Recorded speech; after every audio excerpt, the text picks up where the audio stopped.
Steph Curry and the Warriors smashed the Jazz. What's going on? What are the Jazz doing? Let's talk about it. It's the Hoopsner Show.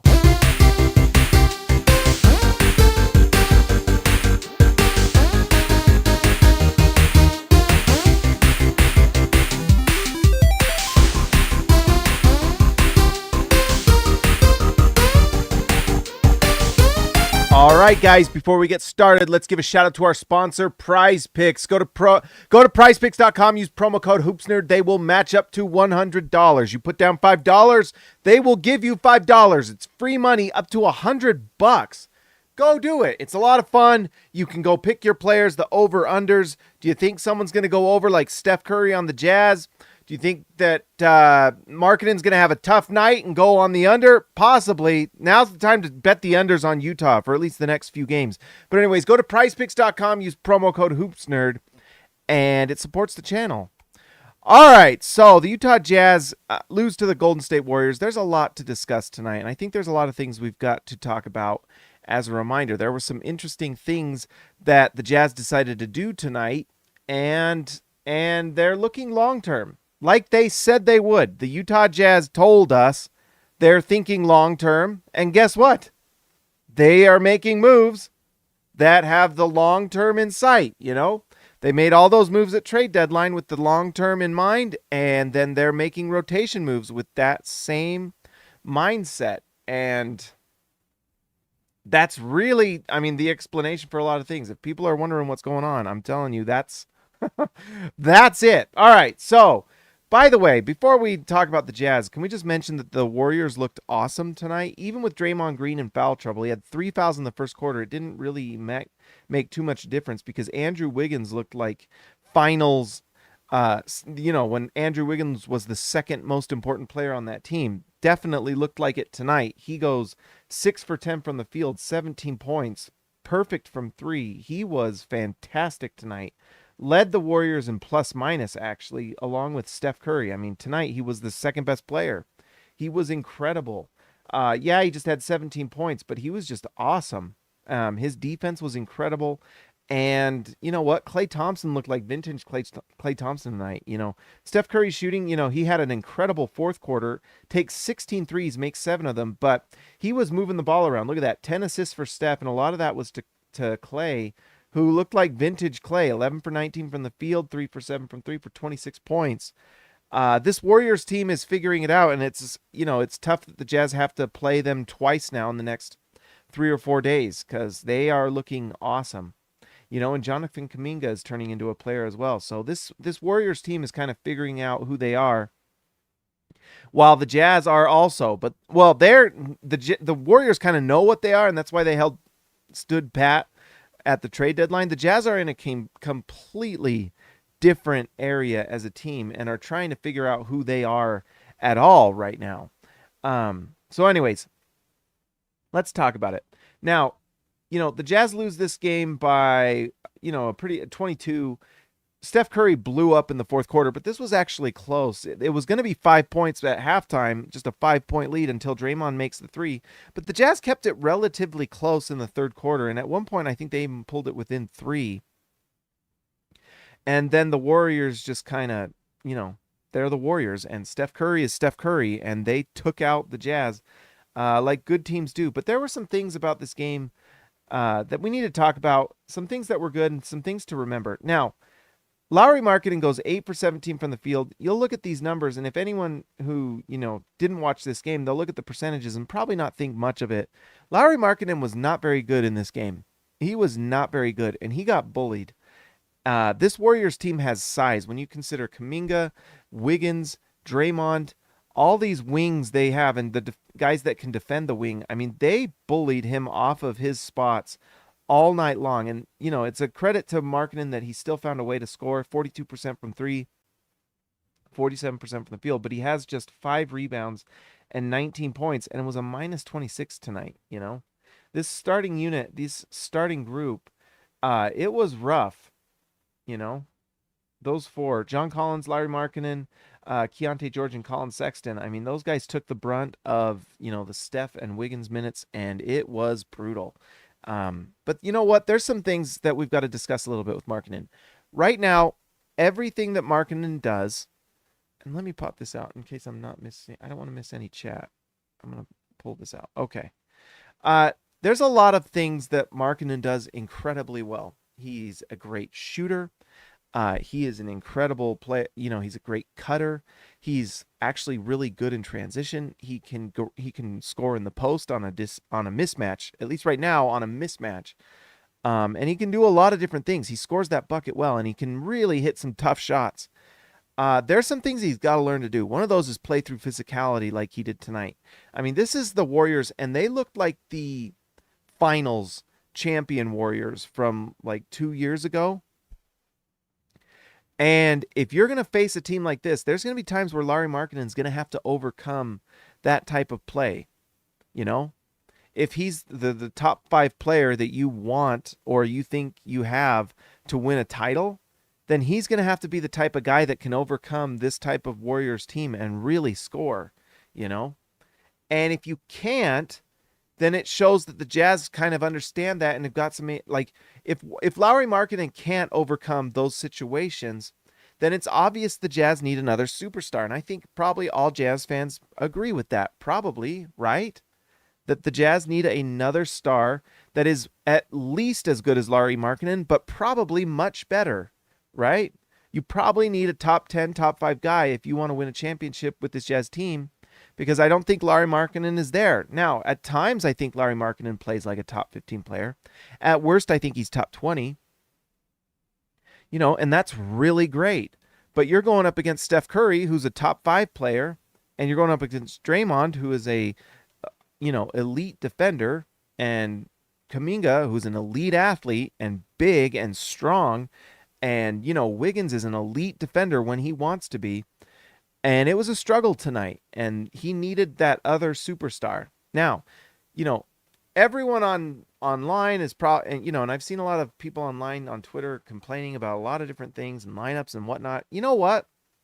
Do you really think that Kelly Olynyk and Simone Fontecchio were going to be the difference in this game? In a game the Jazz lost by 22? Do Jazz fans really think that? I mean, in the comments, let me know.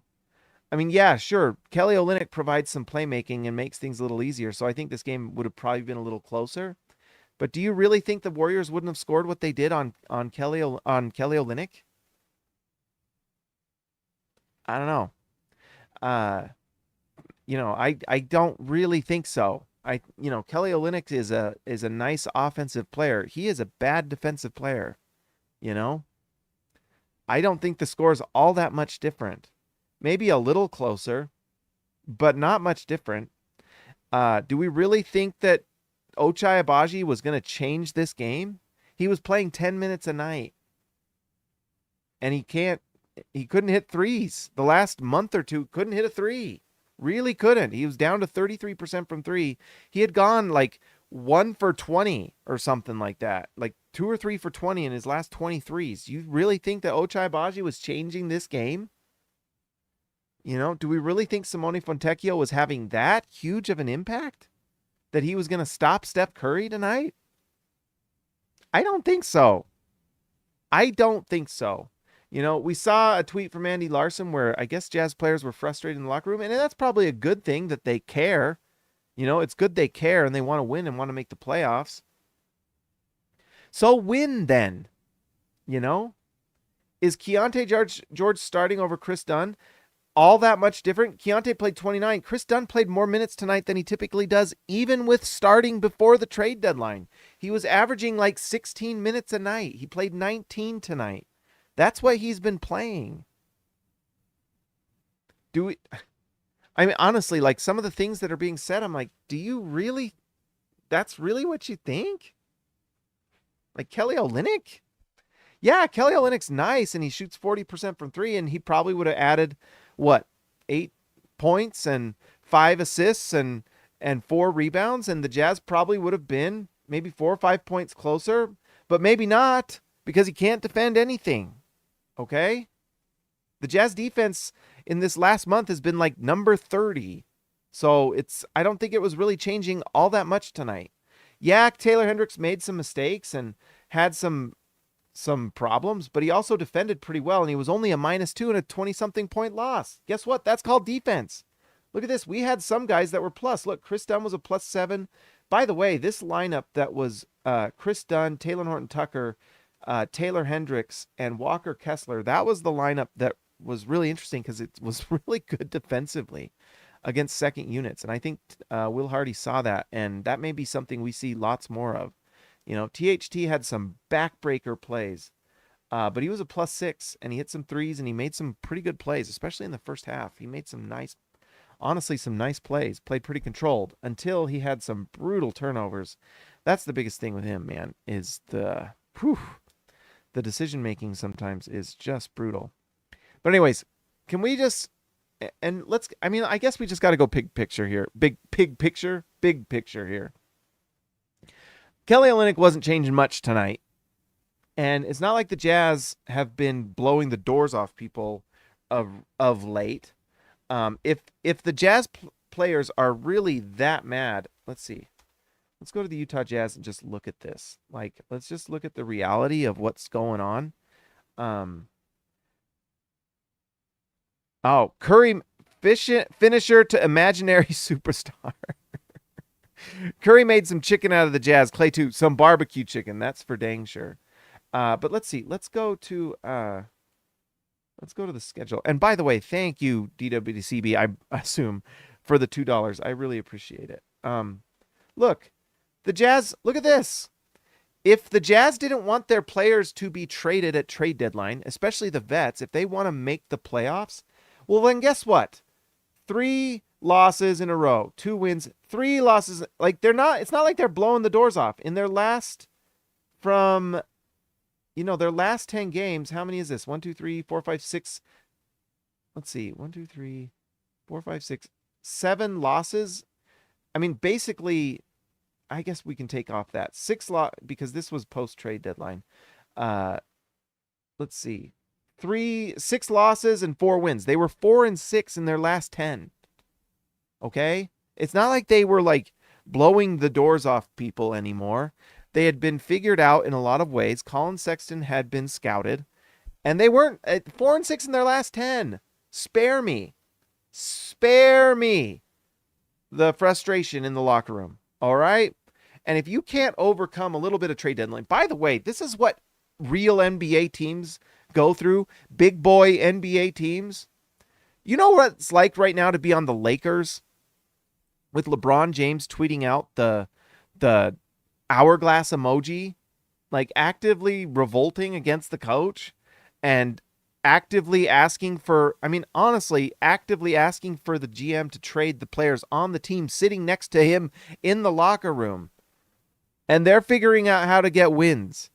I tell you what, that's pretty good mental toughness to deal with the biggest superstar and one of the most famous people on the planet telling you that you need to get traded if you don't play well, and they're figuring out how to win games. And man, I tell you what, their trade deadline where they did nothing was probably more disruptive than the Jazz trading Kelly Olynyk. Okay? Probably a little bit more mental toughness needed by them than this Jazz roster. Okay? Now, I get it.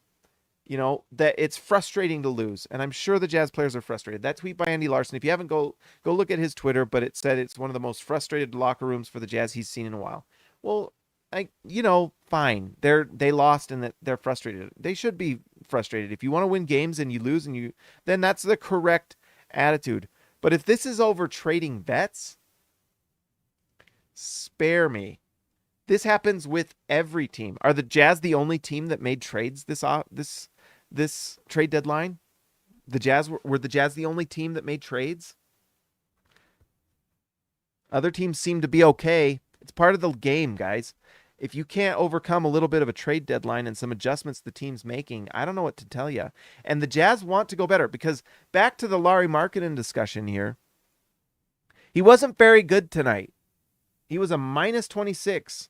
He wasn't very good. He got scored on at multiple times. It was not great. He still managed to be efficient, which is it's a credit to him. But come on.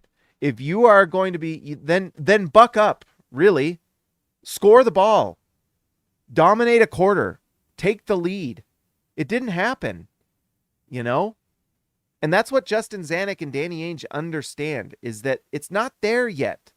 We're not here to go get some cute little trade for DeJounte Murray so the Jazz can win 5 extra games and get their absolute heads caved in by the Thunder or something like that. Is that really what Jazz fans want? Or do you want to win an actual title? Because this iteration of the Jazz is not there. You know, the Jazz are trying to figure out how to develop these youth while also keeping Lauri Markkanen, and that's what they're going to do. I guess I'm at a loss a little bit with some of the expectations with Jazz fans. I think we got to remember that the emotions run high in these losses, but there's 2 things you got to remember. The Jazz aren't there yet. They're just not. I think they will still make the play-in, to be honest. I think I saw enough signs tonight that they've just need some time to figure things out, but they're not there yet to be a contender, and the Jazz want to be a contender. They don't want to be a cute little first-round exit. They don't. They want to win a championship. They want a banner. I want a banner, right? I want a banner up there that says NBA champions. I'm not worried about Western Conference champions or that. And the Jazz, by the way, aren't even good enough to get the Western Conference finals, okay? This team is not getting there. And so they've made the adjustments they need to. We talked about this at the trade deadline. They traded the guys that they didn't feel like were long-term parts of the team, and that gives them cap space to give money to Lauri Markkanen to keep him long-term. And this also opens up the minutes for Taylor Hendricks, Keyonte George, and possibly Bryce Sensabaugh to get some minutes on the floor. It's what they need to do. We were excited about getting the number 9 pick. Well, that player's not going to develop into anything if he doesn't get any minutes. And to be honest, the Jazz are a little bit behind. Players like Bilal Coulibaly that the Jazz tried to trade up for have been getting minutes all season and are now reaping the rewards of that time. The Jazz need to get those minutes going. There's only so much you can learn in the G League. Go to a G League game. Guys, go to a G League game and watch that thing is a gentleman's agreement at times. You know, defense is played, but it's kind of quote unquote defense. You know, the guys that go there, if you can score, you know, if you're an NBA player, you can score in the G League. And we saw that from Sensabaugh. We saw that from Taylor Hendricks. We saw Taylor Hendricks do some pretty awesome things in the G League.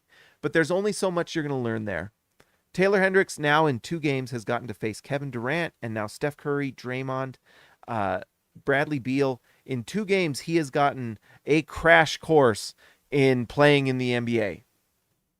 You know, and tonight was tough. He had a hard time figuring out how to impact the game. He still managed to get 4 rebounds and 1 assist, or let's see, right here, 4 rebounds and a block. He didn't get oh man, I'm getting lost here. 4 personal fouls. Taylor Hendricks needs time. He needs time. You're not going to get the same type of education in high school that you do in college. You're just not. Right? There's a difference between JV and the main team. I forgot what it's called. Okay? So eventually you've got to get there, and that's where you're going to learn. And guess what? It's tough. Your first 2 nights are against Durant and Curry. Pretty tough stuff. And he's going to figure it out. And then, you know, the other surprise tonight was they started Keyonte George at point, which he had lost, and now they're bringing it back because they want to see what they have. And that's what Zanuck and Ainge told us. By the way, they're telling us everything that they're doing. Anyone that's surprised like this, it's like, why? If you go to SLC Dunk and you're reading what SLC Dunk is reporting and saying and letting you know, you see these things coming. I tell you what, you can follow me on Twitter. I tell you every day what's going on. I've been telling you on this channel all season long. There is a plan in place, and the Jazz are enacting it. Anyways, so Lauri Markkanen's got to be better, and we found out tonight, like, you know, he's got a ways to go if he wants to be the number 1 option. But nights like tonight make you realize, you know what? They probably do need someone like Cooper Flagg. because the Jazz aren't getting him in free agency. And by the way, not a lot of guys even move in free agency anymore. You're only getting guys through trade. Most of these guys are now getting their max contract, and then they're getting traded 2 or 3 years later. It's shorter windows. The only other way you keep these guys long term is through the draft. It's how you do it. It's how Danny Ainge has done it every single time. And it's how you grow a champion. You have to draft your stars. You just have to. You have to draft your superstars. Otherwise, you don't. And the Jazz did it with Donovan Mitchell and Rudy Gobert, and that wasn't even close to good enough. And then they did it with Deron Williams, and he turned out to be incredible. And he was a top 10 player at his peak. And guess what? The Jazz went to the Western Conference Finals. And then guess what? The other time the Jazz made it to the finals, who did they draft? Karl Malone, John Stockton. They drafted AK-47, and that had huge dividends, right? You have to draft them, and you have to develop them too. Some of them, a lot of these guys, they aren't 4-year college players like they were 30 years ago, like John Stockton and Karl Malone. They come in young. Keyonte George, did he just turn 20 years old? He's got to develop. You've just got to figure it out, but he's got all the tools, but he needs time to figure it out. Anyways, John Collins has been efficient for the Jazz. The defense is not quite there. It's been an interesting season for John Collins because you look at these numbers, 50% from the field. He misses the 1-3 he took. He was perfect from the line. He gets 7 rebounds, 5 assists, and yet he was minus 27. I think, I don't know what to think because there's things I really love about John Collins, and then there's things I love about Walker Kessler, and they don't really work together very well because they kind of play the same position. It really is like two centers. As bouncy as John Collins is, he's not a very lateral quickness guy, and he's not a very good ball handler, nor is he a pull-up three. So he's really kind of a center, and that's why he's been playing center. But, once they traded Fontecchio, they needed to give space to Walker Kessler. It makes it tough. This is a clunky starting lineup. But what this does do is allow Walker Kessler back into the starting unit to develop. Because guess what? Walker Kessler needs to develop as well. There's some things he's just got to get better at. Tonight, 11 points, 9 rebounds, 1 assist, 2 steals, and 4 blocks. The numbers are great. There's just... And this is something that I think John Collins can actually teach Walker Kessler. Actually, 2 things. John Collins is tough. He's just tough. And when I talk toughness, he's not afraid of physical contact. He's not afraid of getting into it. He's not afraid to bang bodies. John Collins plays well in traffic, and I don't think Walker Kessler is quite there or comfortable yet playing in traffic. He gets pushed around. He just does. John Collins is smaller. He's like 6'9", not as tall, not as long, but he plays bigger in certain situations than Kessler does. He just does. And it's really just the toughness level. And that's kind of the next step for Walker Kessler, is both the physical toughness and the mental toughness.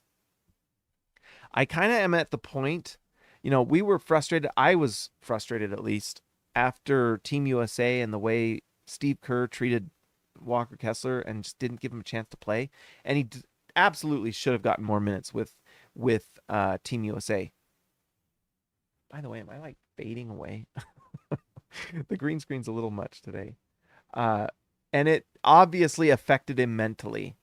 And Steve Kerr didn't develop a single thing with Walker Kessler at Team USA basketball. You know what?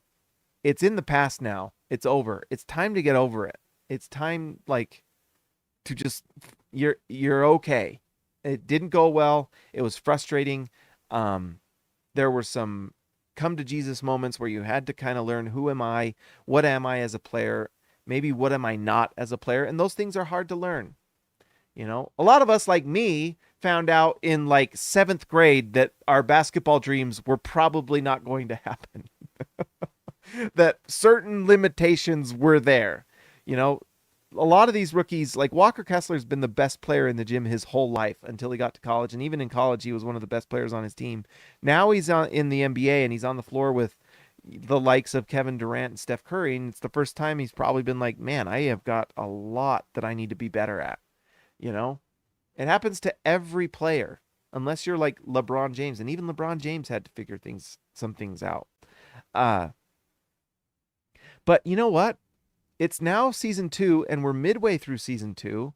It's been a while since Team USA. It's time to start acting tougher, all right? It's time to start being tougher and getting over it. The mental toughness is important, and that's a big part of being an NBA player, is just the mental toughness. When you've got Draymond Green screaming in your face, and he is one of the strongest, toughest guys out there, sharp elbows that will crack your bones, and you've got to deal with it, and you're going to get bad calls. Guys are going to try to dunk on you. After they dunk on you, they're going to scream in your face. They are going to mock you and belittle you as much as they possibly can. You are going to get cursed at and sworn at and belittled and mocked and cheated by the refs. And all these things are going to happen to you every night. Every night. Who's tough enough? Right? I think that's the biggest thing the Jazz are trying to learn right now is who's tough enough for this? Are you going to cry like a little baby in the locker room because you lost a game?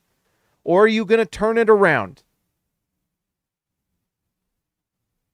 What else are you going to do? Are you going to cry that Kelly Olynyk got traded? Are you really going to cry about that? Or are you going to go out and prove it and play? Win your minutes. Win your matchups. Or are you going to go out there like Markkanen did and get pushed around tonight? Pushed around, bullied, backed away, knocked off your spot, scuffling your feet, and not scoring, and not dominating your matchup. It was not a great night for Markkanen. And honestly, in a lot of moments, there were a lot of situations. Walker Kessler should have had 16 rebounds tonight. And didn't get them.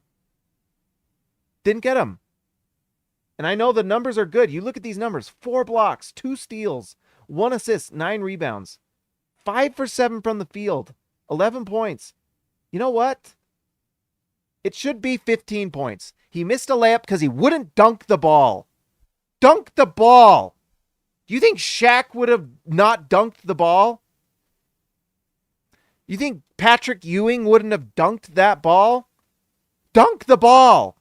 Scream in someone else's face. When the problem's facing you, scream back at it. Don't back down. Are you the type that stands up to the problem or do you just back down? That's what Danny Ainge is watching. And Danny Ainge, who got punched in the face more than anyone I've ever seen, is watching. You know what? The playoffs are going to get hard.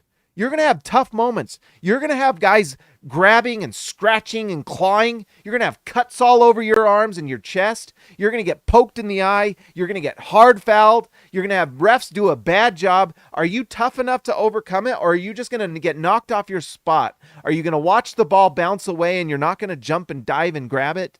Are you going to be worried that you get dunked? Like all these things. Are you mentally tough enough to overcome it? Every single one of these players has to ask themselves, am I tough enough? Am I going to do it next time, or am I just going to back down? Is the game going to control me, or am I going to control the game? You know, there was a lot of moments tonight where some of the vets and some of the young players just need to be tougher, flat out. Walker Kessler has this thing is I'm pretty hard on Walker Kessler, to be honest. I'm probably one of the people that's most hard on him. But the thing is Walker Kessler's 7'1", long wingspan, has so many natural gifts on the defensive end, and he's actually got pretty good touch on the offensive end. But he needs some toughness, flat out. It's time to be a little bit tough. It's time. That's the next step. I don't care if you can shoot a corner 3. I don't really care. I don't care if you can drive and dunk on somebody. I don't care if you can put it between your legs and drive. I don't care. What I care is that you're tough enough to dunk the ball on somebody, shove them out of the way, get the rebound, and put it back in. Stop getting shoved around. That's what I am really looking at right now. I don't care about the three-point shot. I don't care about any of that. He doesn't honestly need it. But what he does need is some toughness. I want to see the toughness. I want to see some dominance, some aggression, some nasty, right? I don't want to just see like, oh, we didn't get the shot. Better jog back into to the post. Like, no, I want to see some dominant plays. It's been a while since we've seen something, like why isn't Walker Kessler dunking on some people? Right? Like, when's the last time we saw him rise and just dunk on somebody? Come on. It's like, why are we finessing it all the time? I don't know. I want to see that toughness. I want to see some cram here, some dunk, some nasty. That's what you need, some of that to win the game. And if anyone has any questions of why this Walker Kessler has not been able to assert himself in the starting lineup, it's that right there. There's some limitations on the offensive end, sure. And the defense is really good. But man, there is a lack of toughness that needs to get better. And I think it can. I think it can. Or at least the skill level can get to a level where maybe it doesn't matter. But man, there's times where I'm just like, can you please knock someone down and get a rebound and put it back in and score? Come on. Colin Sexton actually looked pretty darn nice tonight. 22 points. He was back to his efficiency. The floater was starting to fall tonight. He actually had a really nice night, honestly. I know he was minus 20. In all essence, the Jazz defense is just bad. The Jazz need more defensive talent. It's why Taylor Hendricks needs to develop, to be honest. Finisher, DW to CB. Kessler needs to eat more shakaroni to dunk more. Yeah, he needs to go take a class of Shaq Fu or something. Come on. Please go climb a cliffside and get an eagle egg to get his nutrients, okay? And then come back and get some fight, Anyways, you got to give props to Colin Sexton. He has played his way into earning that starting role and unquestionably should be a starter. 9 for 15 from the field, 2 for 3 from the three-point line, so that's nice to see. I wish he'd stop missing free throws. He goes 2 for 4 from the line again. But 6 rebounds, 5 assists. Nice night from Colin Sexton. I actually don't have a lot of bad to say about Sexton. He played well, and he deserves a lot of flowers. He's been playing great. And it'll be interesting to see what happens this offseason. The Jazz, by the way, we're going to go big picture here and talk about some things. Keyonte George had a tough night. He comes into the game, he hits his first shot. It was this three-point line, and then the shot was just not falling tonight. It's a tough night. I mean, just like for Taylor Hendricks, Keyonte George comes back to the starting unit, and guess what? You're starting against the Golden State Warriors. You're guarding Steph Curry, who is one of the guys that moves around more than anyone in the league.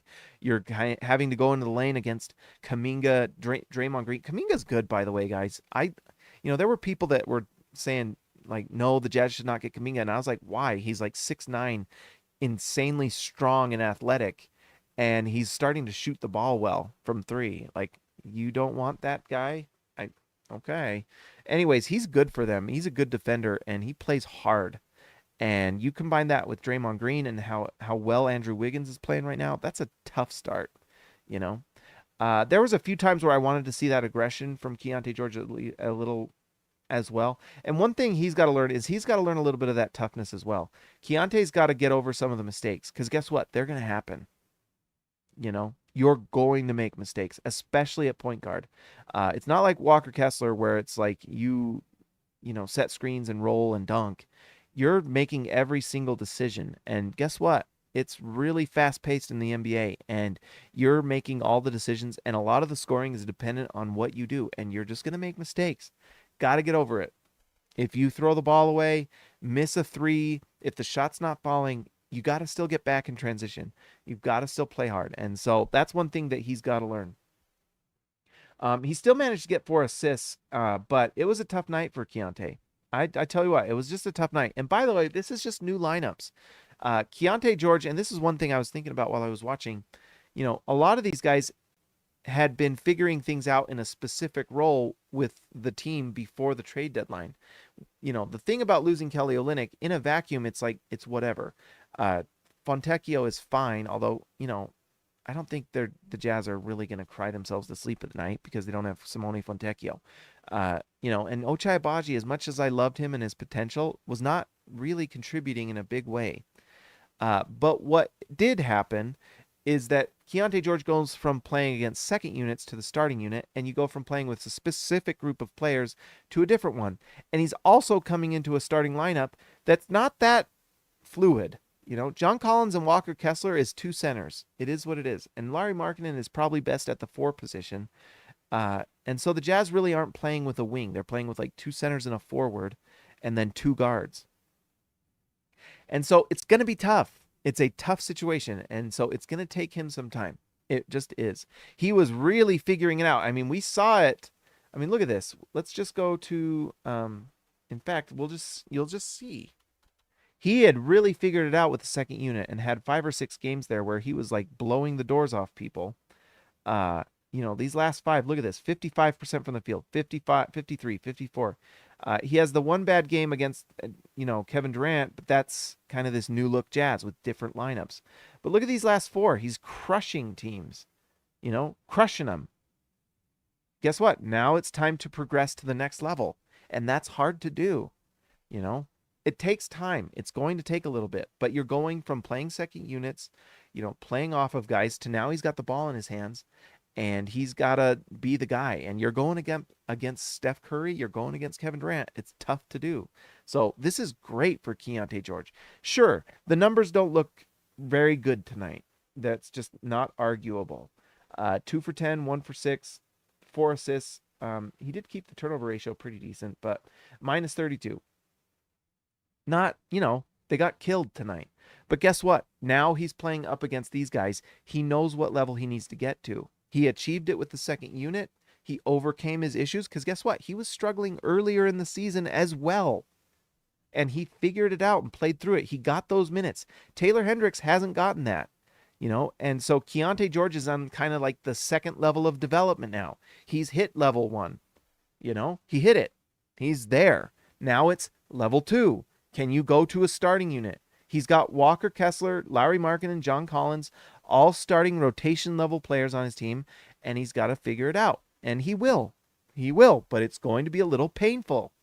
But guess what? That is the thing the Jazz need for the long term. Keyonte George is the future at point guard for this team. Unless something happens or, they go into the draft and some superstar is there and whatnot, but most likely they're happy with Keyonte George at point for a long time because he fits perfectly next to wings. The Jazz are going into this draft. If they fall into the top 10, which seems kind of likely or seems at least possible, they're probably going to try to draft a wing. And Keyonte can play next to that player because we know he can kind of play off the ball or on the ball. And, anyways, he's going to develop, but it's a tough night for him. This was important for the Jazz. They made it very clear in their trade moves. Justin Zanuck, you can go listen to and read all the comments. They're going for a championship. They're not going for cute little first round exits. They're going for a championship. And if you're going to do that, you have to draft your talent and you have to develop them. And they've already started it. Keyonte George is playing and starting and getting minutes and going to develop. And guess what? You're going to see bad nights like this. This is how it goes. You know who's pretty happy they didn't give up on him right away? It was the Memphis Grizzlies and Mike Conley because it was pretty darn rough. Go look at the numbers. You know who turned out pretty good, who had a really rough rookie year?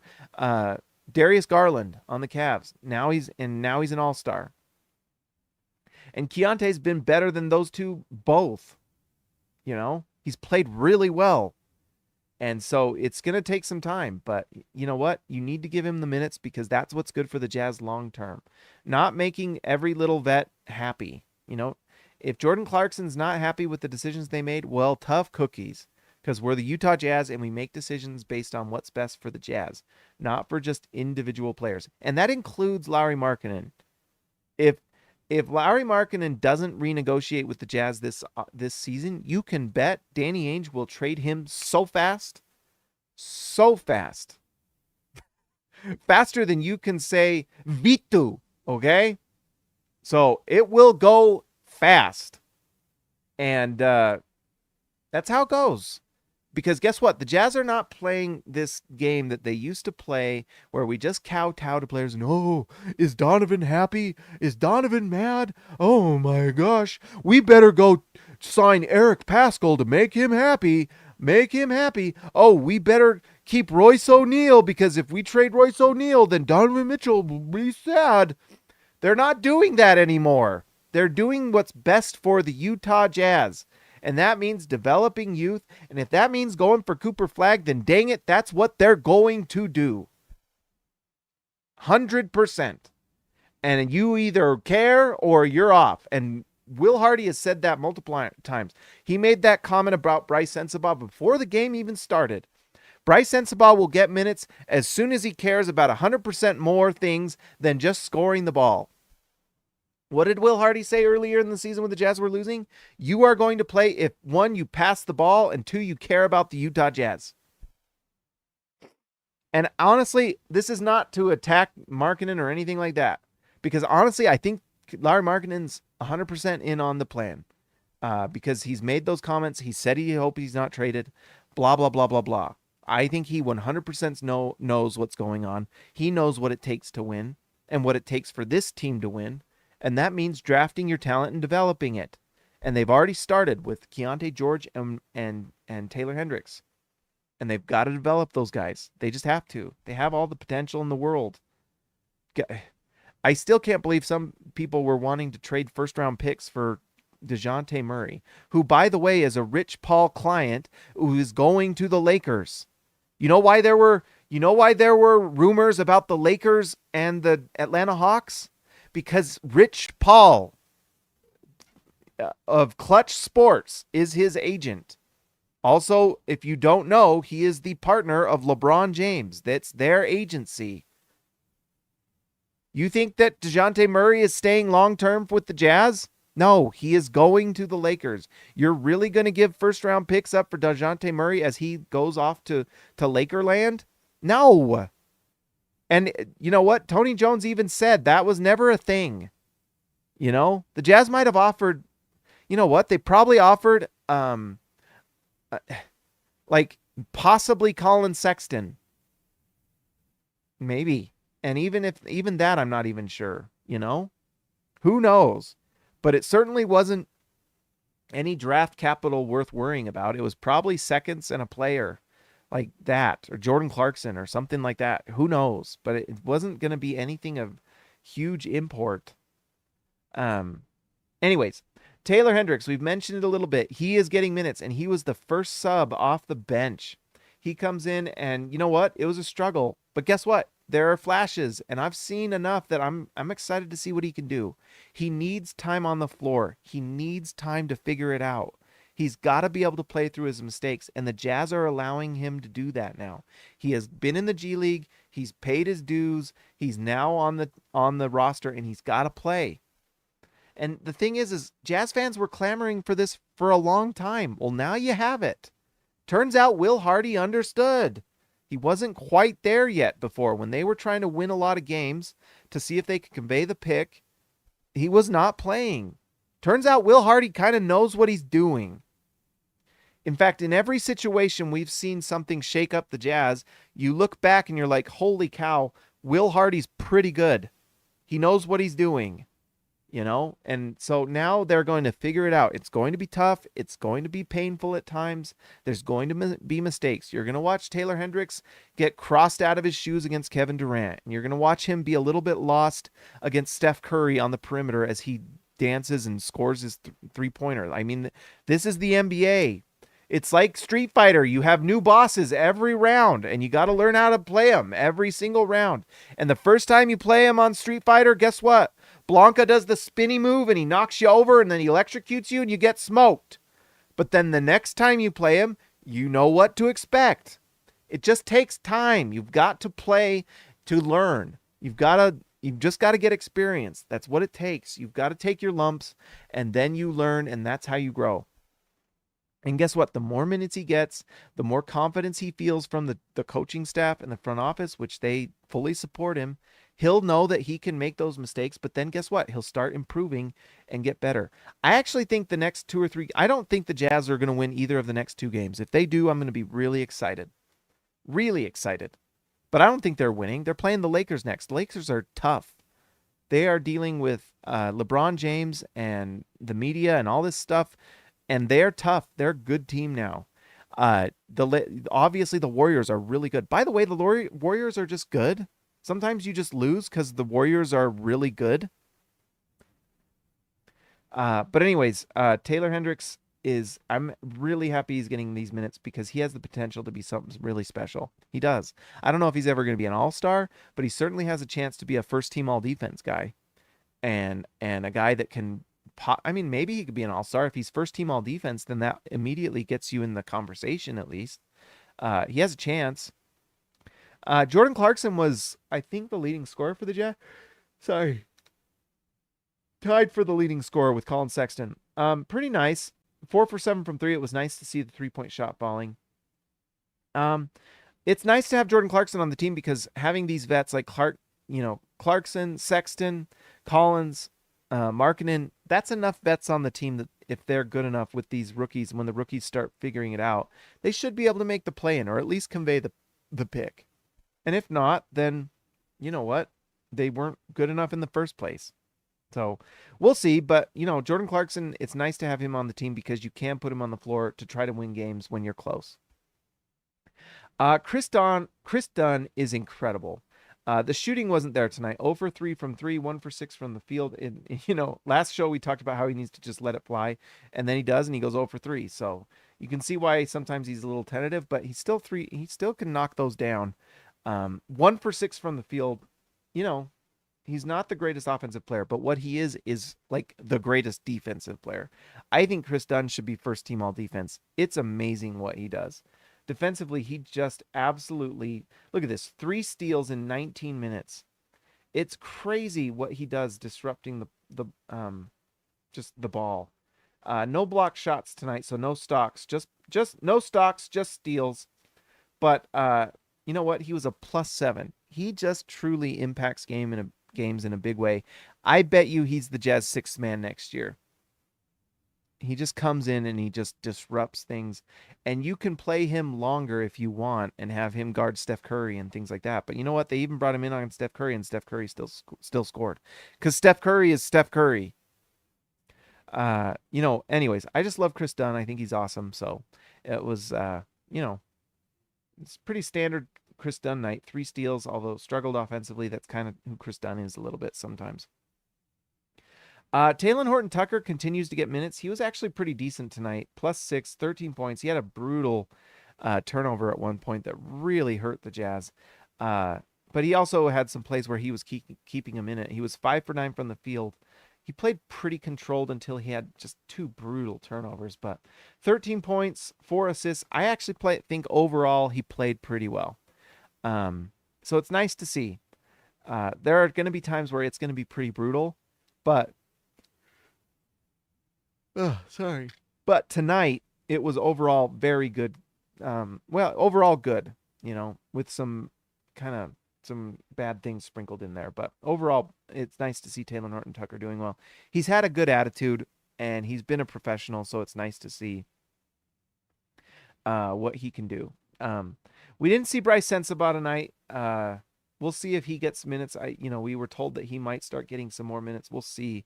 It just depends on the defense. But right now, Talen Horton-Tucker comes in. And like we said earlier in the season, a lot of times Talen Horton-Tucker is in because he brings a lot of length. It's kind of a defensive play. And it was interesting to watch THT, Chris Dunn, Hendricks, and Kessler on the floor together. The Warriors at that time, they really struggled to score. And that was their second unit. So maybe the Jazz can do something like that against second units and really kind of have a really dominant bench. And then hopefully they can be good enough with their starters to win games, So should be interesting. All right, guys. Well, after tonight, let's refresh this. The Jazz get jumped they are now tied with the Bulls for 11th. They need to keep winning games because they are just a game and a half up on Houston. They have some tough ones coming up. It's now, next game is day after tomorrow. It's against the Lakers. And then the next one after that is this Warriors team. And they're playing well. So that Warriors team might be tired. So maybe the Jazz can get one on them.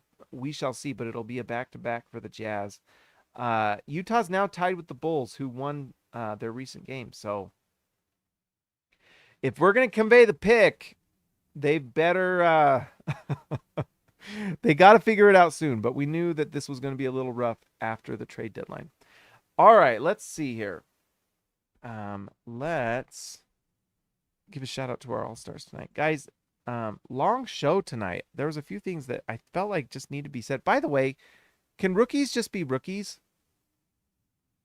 Like, I see people saying like Taylor Hendricks is bad. He started 2 games, or not even started. He's played like what, 5 actual, he's played honestly in like 6 total NBA games or something like that. Can maybe he have more than 5 or 6 games before we have definitions of what a player is or isn't? My goodness, sometimes the things I see, I just think, why do I get on the internet? Like, why am I don't know. All right, let's see here.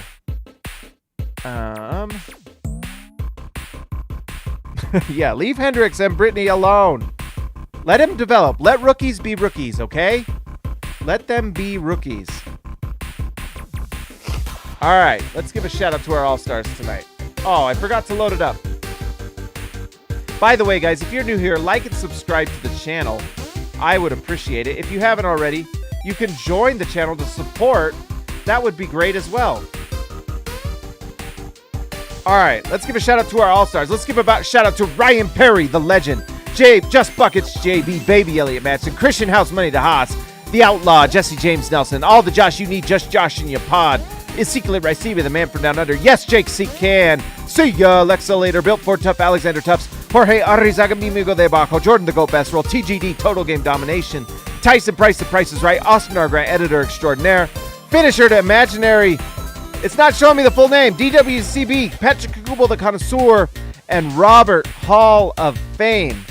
Guys, if you haven't already, like and subscribe to the channel. It's going to be a rough road for a few games, but the Jazz will figure it out. They will. They'll get All-Star break, and we'll see. There's a full season left. They can still figure it out and start winning some games, and I think they will. Anyways, guys, like and subscribe to the channel. I will talk to you